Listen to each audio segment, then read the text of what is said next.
Hi everyone, welcome back to my channel. Today we're going to play Glass Hearts, a Gravity Falls fan game.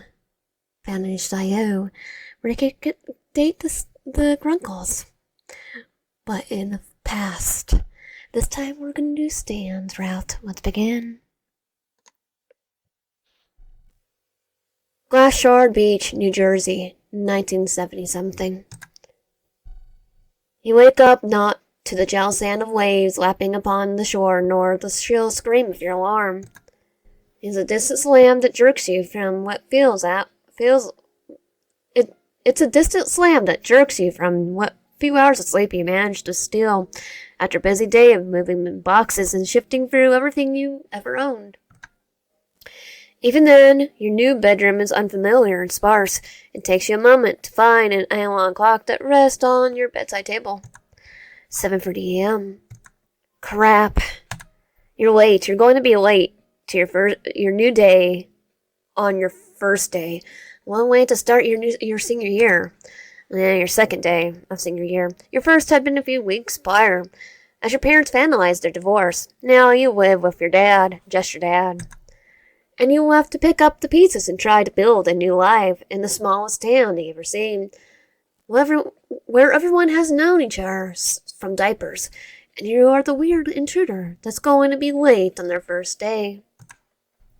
Not to mention that homecoming is apparently at the end of the week. Everyone knows that your high school years are the most important of your life, and you're about to lose out on the most iconic of them all. You're dateless, child of a divorced loser who doesn't even know anyone in town. You can find someone working, know people eventually. Pretty soon. No pressure. You scramble to find your clothes and boxes still packed. Of course, Dad didn't wake you up. It serves you right for believing him when he promised that he would.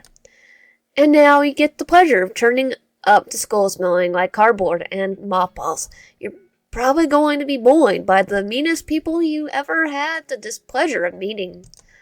High schoolers. You grab the welcome letter sent from the Glass Shard High School.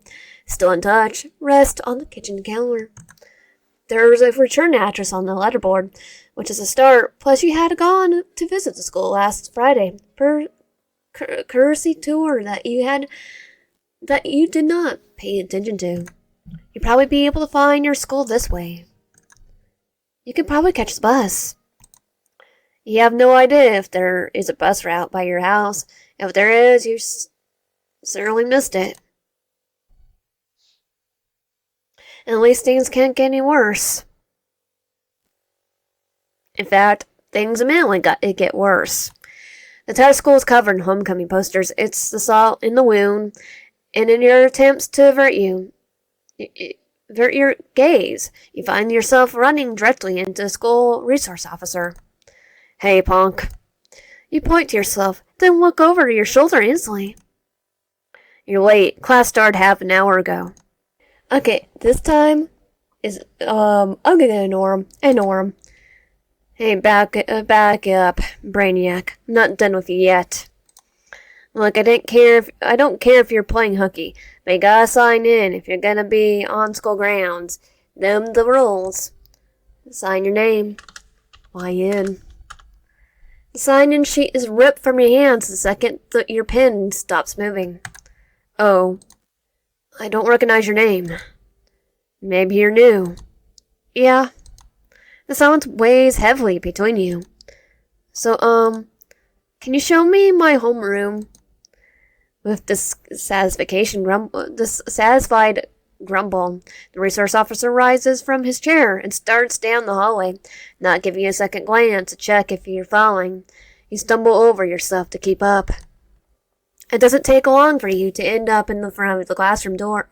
It's only after the resource officer flings it open they realize it may be a bad look of showing up late being escorted by a rent-a-cop. The classroom immediately falls silent. Every pair of eyes is on you. You want to die. Can I help you, Mr. Tennant? Officer Tennant, Mr. Noble. Right, sorry. And this is... Crap, he's looking at you. Say something, or you really or you really will have to RP yourself. Break the tension with a joke. How much does a polar bear weigh? Enough to break the ice. No one laughs. This is the new kid, YN. We were expecting a new student. I just didn't expect them to be so. Inside, the word he's searching for is probably positive. Well, everyone, this is YN. I knew we've only a few weeks into the school year, but I expect everyone to play nice. A big move is always difficult, even more so if you're in your senior year. Mr. Noble's words wither away like your self-confidence when something shoots across the room and smacks you dead center on your forehead. You raise a hand to touch it near slow motion. It's a wad of spit-soaked paper, a spitball. The realization makes you drop your hand and recoil. Immediately the class bursts into hysterical laughter. Stanford Pines! A boy in front row looks flabbergasted to be singled out. Huh, me? It's not Ford. As if on cue, the class oohs and whispers. Oh, don't play stupid. I see the straw on your desk. He looks at his desk, confused, but the expression morphs instantly to horror when he sees the unfortunate sees the straw. But I didn't. Stanley. He turns immediately to the boy sitting next to him, one with his chair tilted back on two legs and feet kicked up on the wood desk. He's grinning nonchalant. It was him, Mr. Noble, saw it with my own two eyes. He looks at the resource officer. Cuff him, Lou. Don't call me Lou, you little convent. I didn't do anything. It was Stanford. Enough. He watched Mr. Noble massage his temples before reaching behind his desk for a Tylenol bottle, leaving him with a sense that this was not his first rodeo. Why is the teacher, so it's not. Since you two have such a problem sitting next to each other, how about we just put Y in between you? And whoever did it can apologize properly that way. Do I make myself clear? Great, you'll be in perfect range for specs over there. But the boys will currently move so that you have a seat between them. Stanley, the bulkier one, gathers his absolutely nothing that he has with him and drops into an empty desk on his right. You take the seat he abandoned. It's still warm. You're uncomfortable. You turn to look at Stanford, the scrawnier one. He offers you a apologetic smile. Another wet smack bounces off the back of your head. Sorry. It's definitely been him. What the frick? Is he on this? Probably not. Are they both in on this?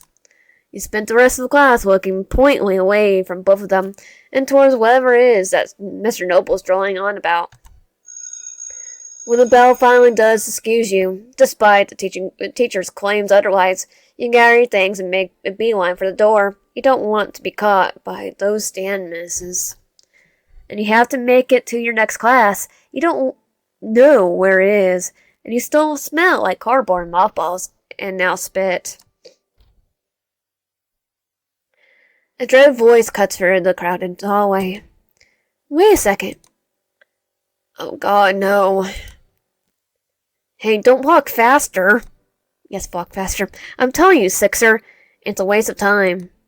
It isn't a waste of time. You messed up, so you're going to fix it. Christ.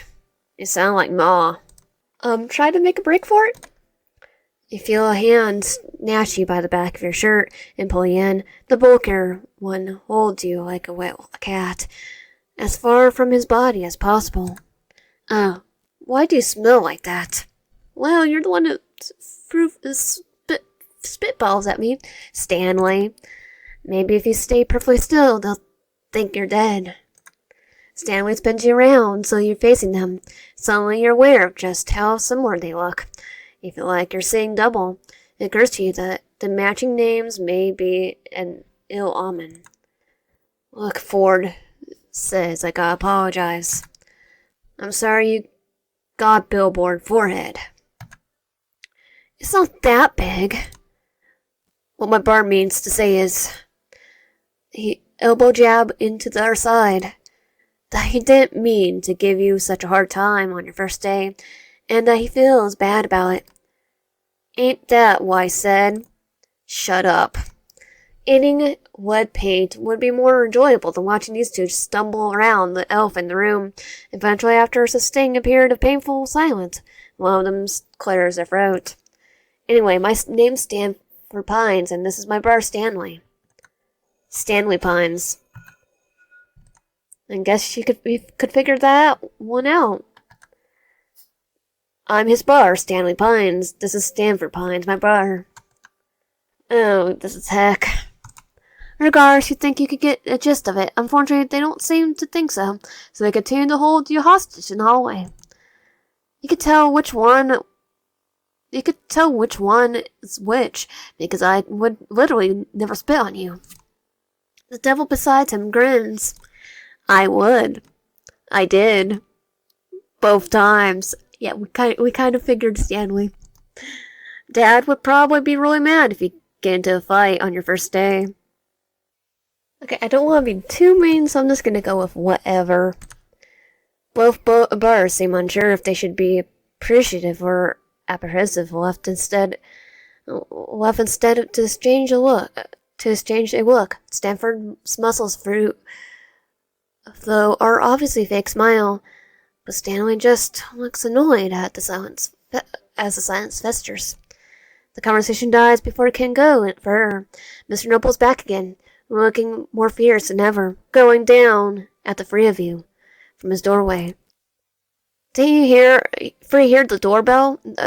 Didn't you hear the bell? Why aren't you in class? Stanford exchanges a frantic look with you. Then Stanley. Wine pulled us aside, right? Crap. I'm tired of the excuses from all three of you. Lying about spitballs, blaming each other, late to class on your first day. This is unacceptable. You're seniors, all of you.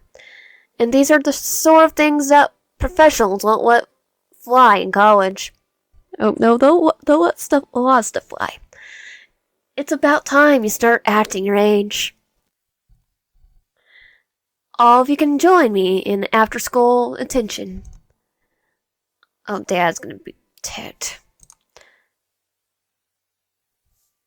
You tend to go home and finish unpacking. Seems like that plan is out of the window.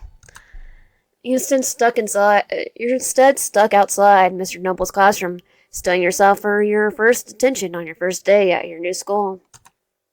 You can only pray that you get home before Dad does. Maybe then you can pretend the whole thing never happened. He never has to know. Oh, just tell him the trip your teacher's out to get you now. For a moment, you consider ditching. You shake the thought from your head and push it aside. I would be telling him that someone put spitballs on me, and the teacher decided to punish me. The teacher have a target on his head. And a very ticked off parent. Just your luck. Dumb and Dumber are already here. Worse, there's the only other people here. Just the three of you, it seems. Near bother to look at you as you enter. Stanford has his nose buried in the book. While Stanley's kicked his feet back up and has a pencil bounced on his upper lip. Mr. Noble is nowhere to be seen. This time, sit closer to Stanley. Even though, why would we do that? Because he's did spitballs were I asked? Stanley's pencil tumbles off his lip when you choose to sit on his right side. He was confused, then dubious. Hey? What? It will have seats for you to choose from, and you choose to sit next to you. His eyes sweep over the room, long and exaggerated, before landing back on you. Right there. It's quiet for a long moment, then Stanley rolls his eyes. If you're looking for a real apology, you might as well harass my brother again. Just take off the glasses. You won't be able to tell the difference. I think we might be able to. I probably could. Stanley scoffs. Yeah, sure. Even our parents couldn't tell us apart if it weren't for Sixers. And he wiggles his finger at you. Sixers. I mean, there's a difference, you. Okay, you have more acne or you have more muscle? I'm gonna go for you have more muscle. A surprise flickers across Stanley's face, but settles quickly into a pleasant smile and pink cheeks. He puffs out his chest and tosses back his shoulders to make himself look bigger. Think so? Stanley holds up his hands in mock surrender. Tell you what, since you're suddenly such an expert on all things Stan, how about I actually try this apology thing that Poindexter so gun-ho about? You look at him doubtfully. Hey, don't look at me like that. Just thought I'd offer. He peers around the room suspiciously, then lowers his voice to speak to you and whisper.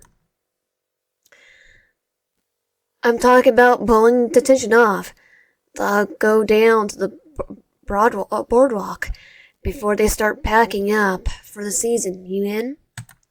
What about Stanford? I love that guy, but he's too much of a goody good to play hooky. The only thing he ever ditched is his recycling in the proper waste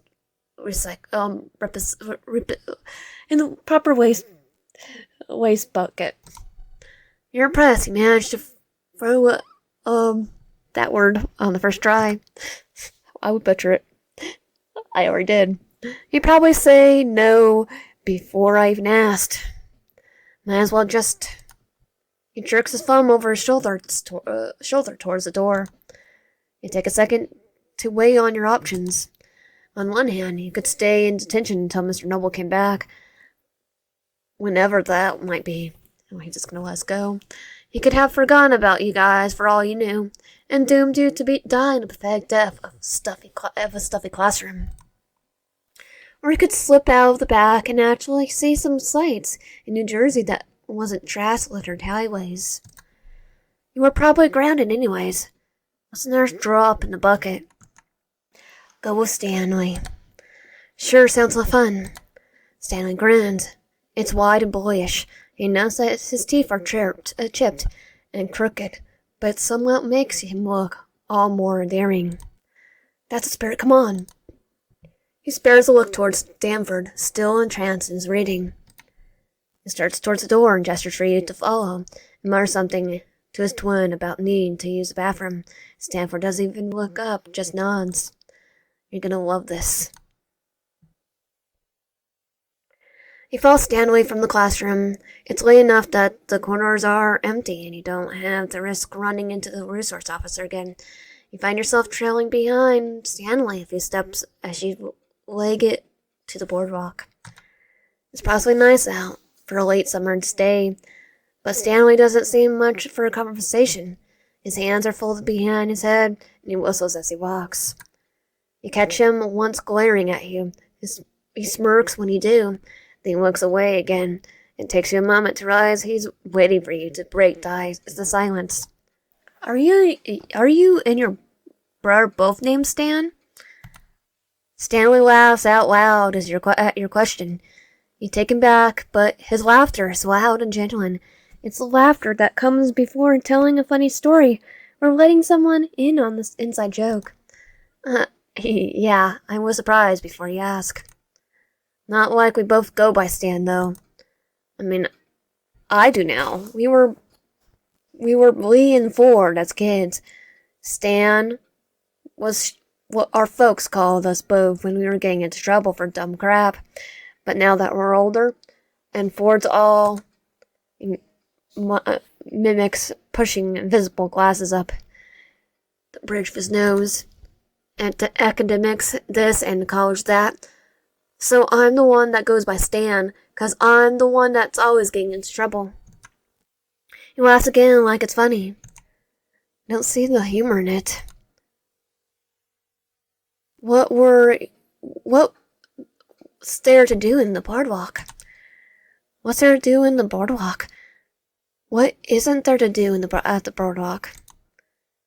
Stanley grins at you and you wait for him to unravel. He doesn't. It's like, I've never been on one. How long have you lived in Glass Shard's Breach? Stanley rolls his eyes at the question, the way you do when people start pestering you about what college you're going to and what you major in.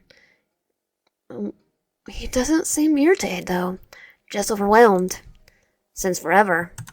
He blows out a long, bored, raspy.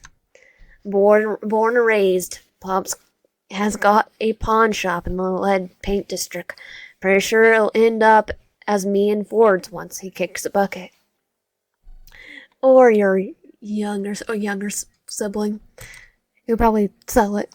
You aren't sure that even a real district. Aren't even sure that's a real district. Or if he made that up, just implies how crappy the area is.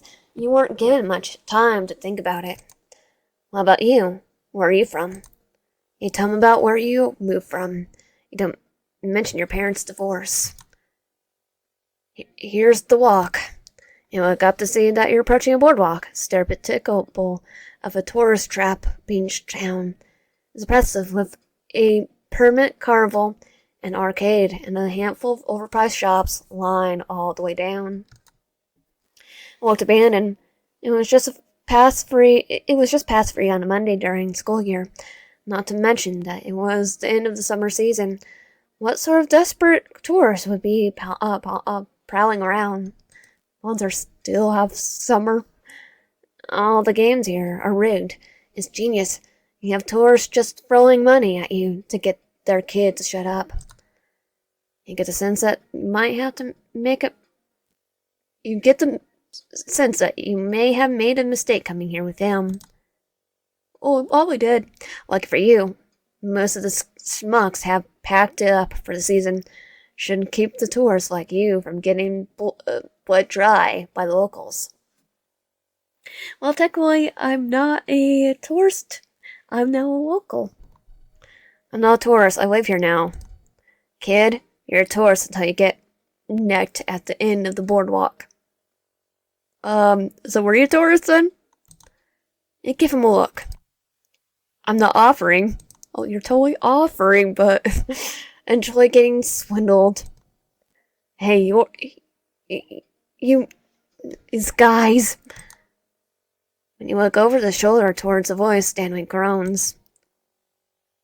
You're being called by a woman that looks like she just crawled out of the fortune teller machine. She grins at you, more gum than tooth, and waves you over eagerly. Yeah, definitely more gum than tooth. You already made eye contact. You're in too deep. You have no choice but to approach. No, I'm playing the blind person. The woman stands on the other side of the plastic table, draped in purple tablecloth. In front of you are 3 red solo cups and a single ping pong ball. It's a shell game. What a sweet couple. How about you try to win your sweetheart a little something at Madame Maroki's Mystical Mysteries. That's a bad name. Shut up. Why don't you? Madame Maroki turns her attention to you. So what do you say, sugar? Don't play.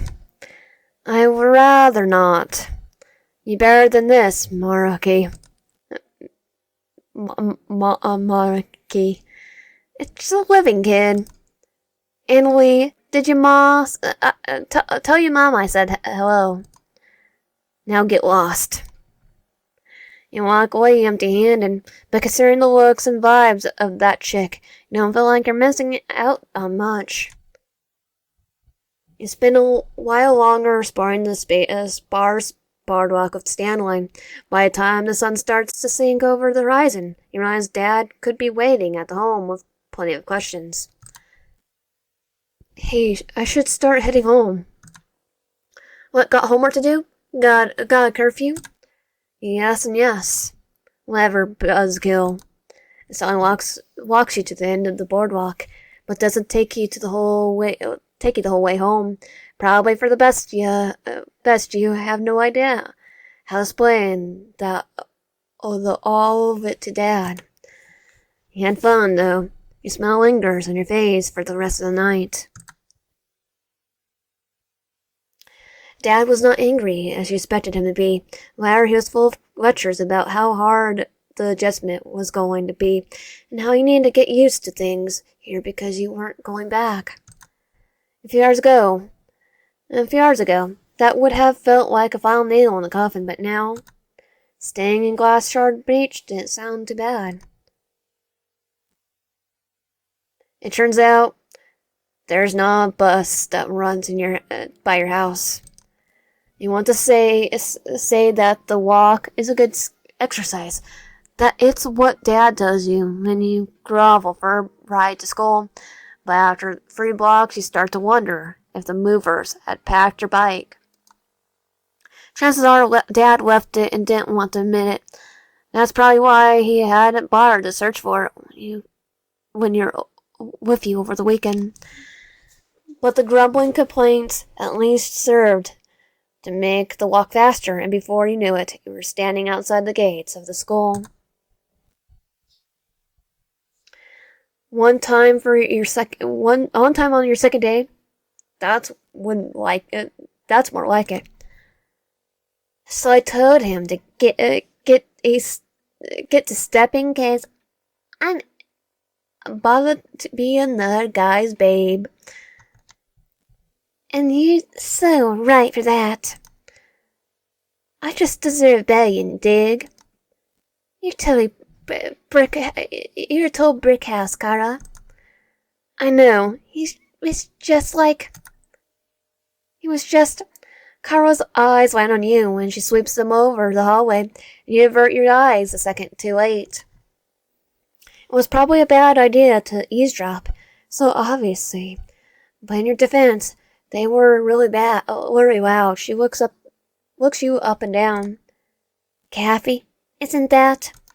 The girl turned to whisper to each other for a moment, occasionally poking their heads out behind their cupped hands to look at you, then ducking back to frankly whisper again. Uncle shuffle in place and wait for them to finish. Hey, are you YN? I'd never heard that name before in my life. No, you definitely have to be YN. Yeah, no one else has a head nearly as big as yours. I think you might be a shoo-in. They have to be messing with you. This has to be a conspiracy to undermine your confidence. Your head is normal size. It's always been normal sized. If anything, they're the ones with big heads. Come on, baby. You don't have to be nervous. I'm Carla and this is Kathy. It's Kathy. And this is Caddy. It's Kathy. That's what I said. Anyways, I heard that you got detention on your first day, right? That's like so mental. Literally so mental. You should sit with us during lunch today. Half the school has seen you hanging around those pine freaks, and that's like really embarrassing for you. Like social RP levels of bad. And you can't just come to school and commit RP, right? Yeah. So we're kind of like ESPS. You and Kathy. You and Carla look at Kathy sideways. Kathy what? Like the guys in ambulances. EMTs, Kathy. I think that's wrong. No, she's right. I think you might be getting dumber the longer this goes on. Anyways, you should totally sit with us, and we'll tell you how things go around here. Sure. You have no idea if you're actually going to do that. Best to just play it by ear. The two girls giggle and wave at you over their shoulders as they head to the building. You wait to sit on your profound discomfort and mourn the loss of the brain cells initially killed in conversation when the two new people take spots on either side of you. Stanley lets out a low whistle as he tosses his arm around your shoulders. Like how?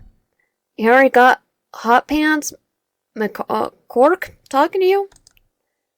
Did she say anything about me? Tell the truth. I don't think so. I didn't catch most of it, but I think she was talking about how she left the guy she was with. Stanley flushes, Stanford grins. Then she was talking about him. It's way too early for this. Thankfully, you don't have to stand there for long as the bell rings out through the hallways. It's a perfect excuse to meander in the direction of homeroom, where class would commence uneventfully without any more spitballs. Because we have our leash now. It was over the blink of an eye, and soon you were trapped in an ocean of students who migrate towards the lunchroom. Hopefully that today may just be your first normal day of school. It's nice. Even if you're unable to shake Stanley's arm from your shoulder, or tune out Stanford's droning. Why in? Look out from around the twins to see a puff of red hair bounce through the crowd. Before you can brace yourself, a hand shoots between the pine twines, and you are unceremoniously yanked from them, dragged with purpose towards the grinning Carla, who wiggles her fingers at you. I was worried you forgotten about us. Oh, I haven't forgotten. My brain's still, in recovery. Yeah, the whole lunchroom almost saw you. I don't really care about that. Kathy tips her head to the side, puzzled. What do you mean? Everyone cares about what other people think. I don't care. You don't have to pretend with us, Wine. Everyone wants to be popular, and everyone wants to pretend not to want to be popular. But like, it's just us, you dig? You aren't sure you do. So anyways, now that you're here, we can discuss the important stuff. Politics.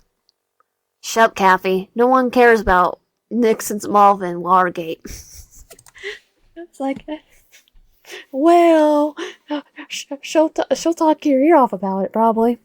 Stop talking about it. I'm talking about social politics, duh. And more importantly, homecoming. But we're at school. Since this is going nowhere, at least this time, Carla does not rise to the bait. Clearly, you're new. You don't know the way things work around here. That's why we're here, babe. Like, obviously, you must be deaf or something because you're still kicking it with Stan Loser and Stanford.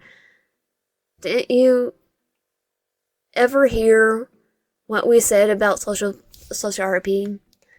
Nope, never. Kathy looks at you with genuine pity. You almost feel like you've done something wrong. She lowers her voice to whisper. RP is when you RP yourself, hon. Yeah, I kinda know. It looks more and more appealing the longer you're at the stable. That's what you're doing to your reputation every time you spot with them. It's first degree social RP. Well, it's senior year. We're not gonna be many people.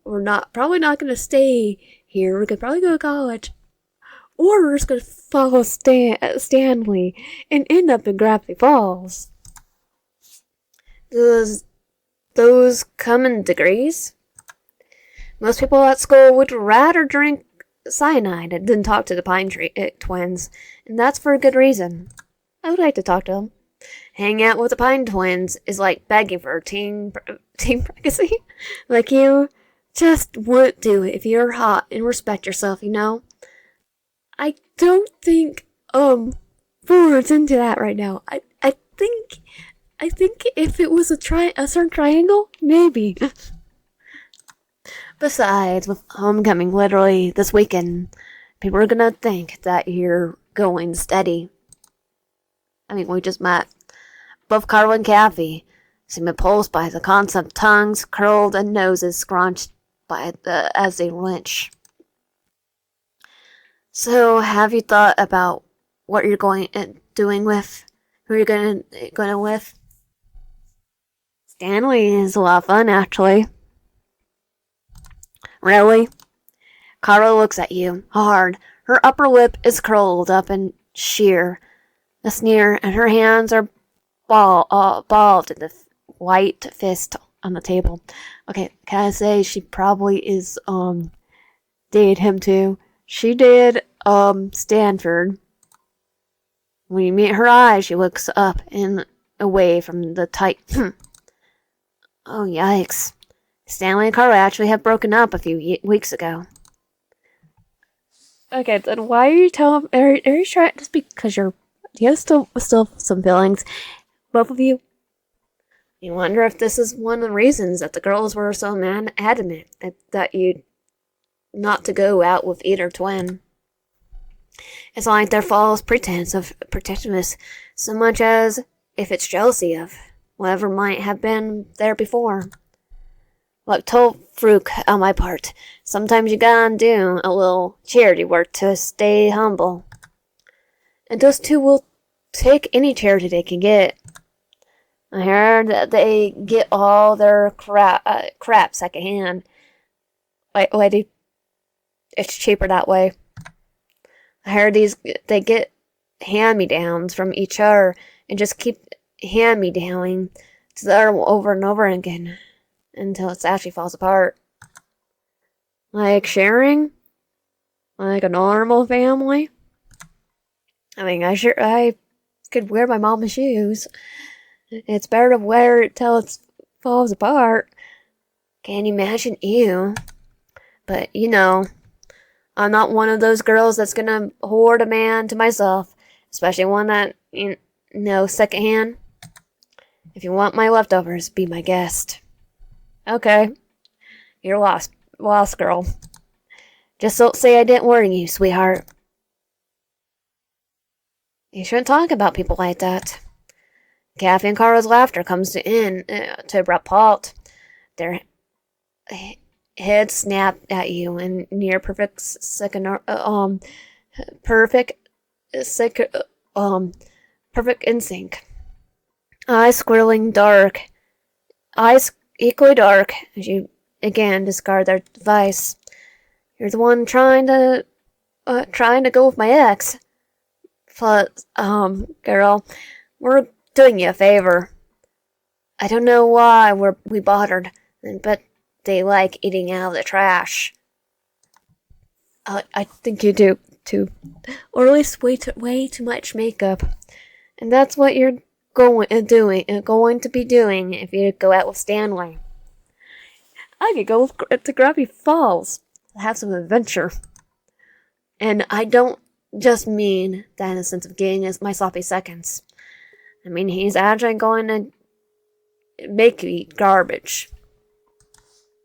Okay, maybe a little bit, but we're gonna have some fun. Apparently, it's all they can afford. Okay, just because of that, you don't make fun of people for being poor, Carla. You can shove up your... Not like he's smart enough to cook anything. Anyway, I heard he's gonna flunk out. Hey.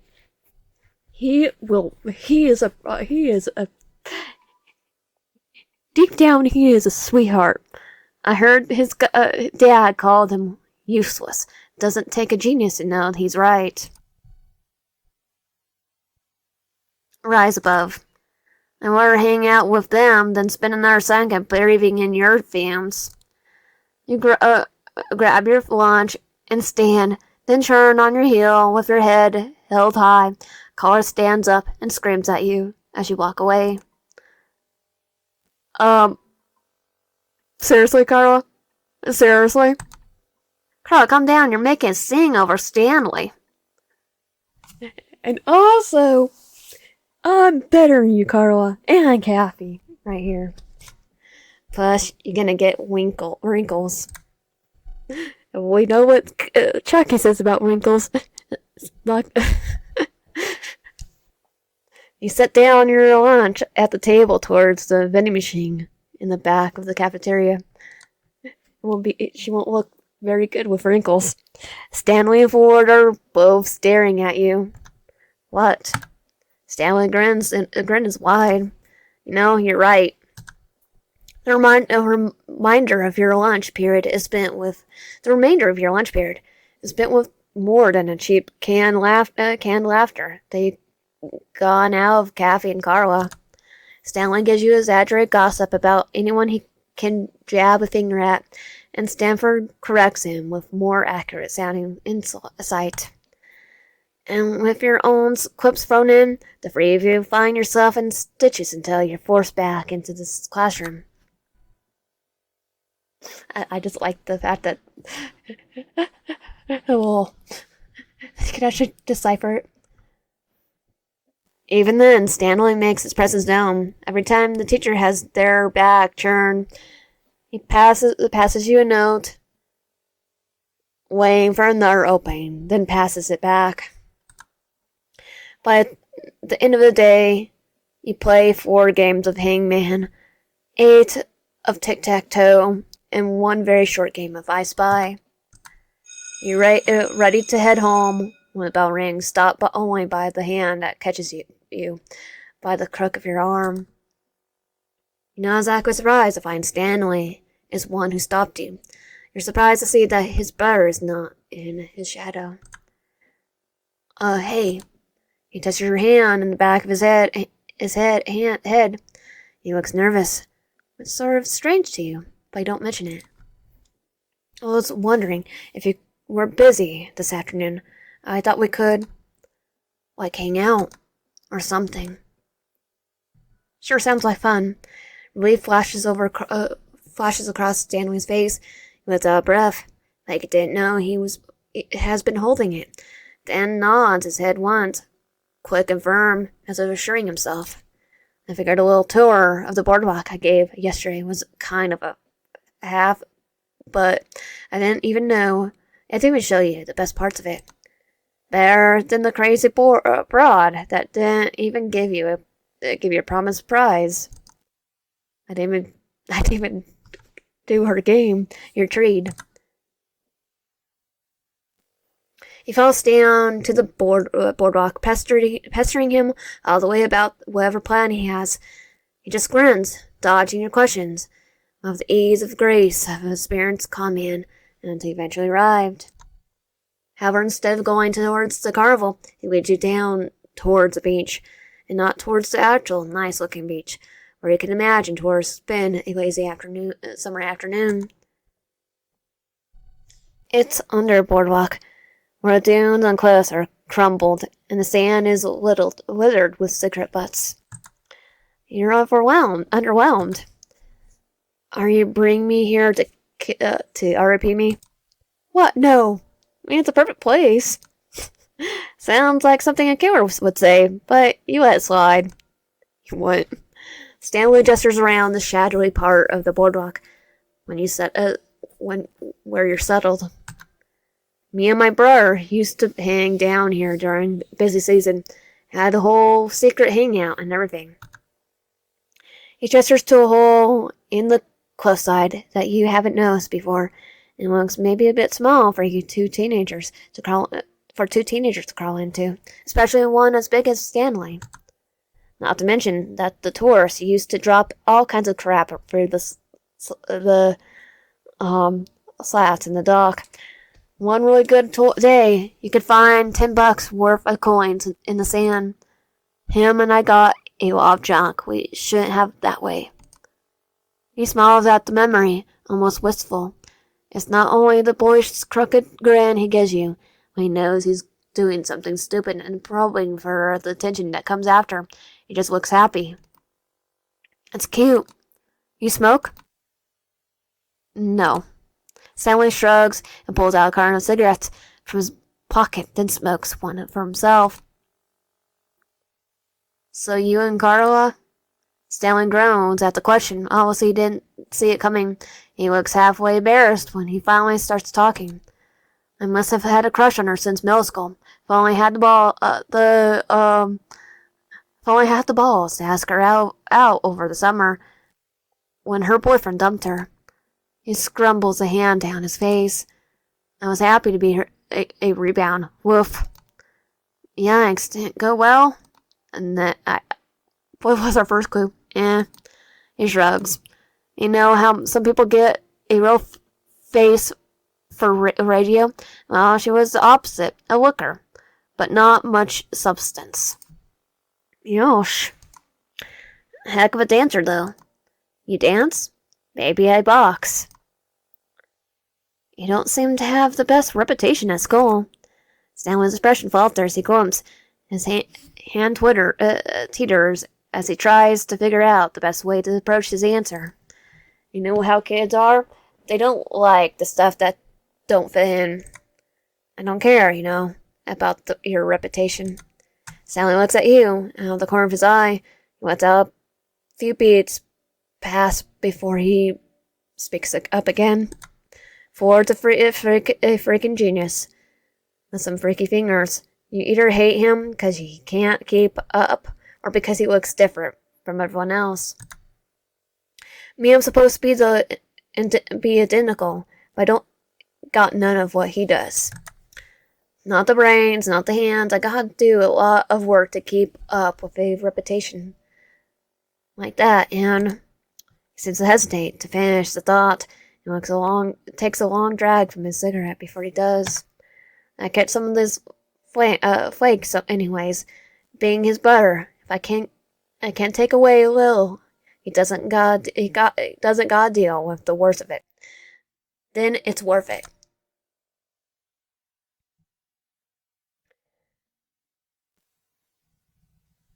Oh, brains are everything. Lips pull into a taut frown. It looks like something weighed heavily on his mind. Well, it's a lot. Everyone has a thing. Stanley grunts and looks away from you. For some reason, this seems to be a sore subject. Best to leave it for now. You two spent all this time beneath the carnival? Stanley chuckles, though it lacks a lot of humor in his usual righteous laughter. He shrugs his shoulder up to his shoulder. Shrugs his shoulder up to his ear. We were always tight on money growing up, Our folks didn't exactly have the cash to blow on two kids that wanted to spend a day at the carnival. I'm surprised you didn't get sick of it. What of not getting to go? Usually, if we saved up enough cash, we could get a ticket. He nudges you. Best part about being identical is that we can get into do a lot of twos for the price of one. We just gotta swap out every once in a while. Smart. It's a good scheme to get out of doing stuff you don't want to do. You haven't even noticed you've been hanging out with Ford all afternoon. Okay, 1, 2, 3, 4, 5. I think I'm hanging out with Stanley. Yeah, right. Hide your hands next time. Stanley snort laughs. Ah, you caught me. Red hand and 5-fingered. You two share a laugh together, righteously full. But no, it wasn't half bad growing up around here. Even without the carnival, we always had crap to do. Best part of having a twin is that it's like a built-in best friend. Stanley scratches the back of his head. He looks suddenly awkward, shifting where he sits, and you wonder for a moment if he pushed too far with your questions and have made him uncomfortable. He clears his throat, then turns to look at you in full. I'm sorry about the spitballs from yesterday. Huh? I felt like what I said was kind of half-bet. I begged you twice and then shrugged it off. But you stood up for me and my brother today, and that really means a lot. Most people around here aren't decent enough to do that. Seems the least I could do is man up and give you the apology you deserve. You know, for all that talk about being the bad one and whatever. You put words in my mouth. Shut up and let me talk. I think you're a really nice guy, Stanley. Just Stan is fine. Stanley stares at you for a while. You can almost feel the way his eyes trace across your face over every every pimple, I'm gonna say freckle and pimple, every wrinkle and hair. Because I have freckles. You feel as though you should be upset, like he's judging you for some reason. You don't. You kind of like it when he looks at you like that. Thanks. You and Stanley don't talk that much for the rest of your time under the boardwalk. You sit with him until the tide starts to come in. You're forced to retreat, and even then, Stanley walks you home. It's almost gently, which is entirely unlike him, but you can't bring yourself to mine. It's only when you are at your front door that the necessity of goodbyes become apparent. He doesn't say it, though. Instead, he fishes in his pocket until he finds a permanent marker, then grabs your arm and starts to scribble in it. I got a boxing match tomorrow after school. Oh, Stan Ford does too. It's just in the gym, but not a big deal. But if you want to come out and support me, he looks up at you. Anticipation gleams in his eyes, big and brown. You feel your heart stutter. I think that'll be pretty stellar. I'll be there. The grin then breaks across Stanley's face, and nearly enough to crack him into two. He steps back, then turns his head away, straining his lips, and coughs into his hand. You better be. I could use a good luck charm. Stanley steps off your porch, and with an award-winning smile, he starts down the street, glancing back a few times. When he finds that you watch after him, he waves over his shoulder as he walks away. You be there. Okay, that's the end of the demo.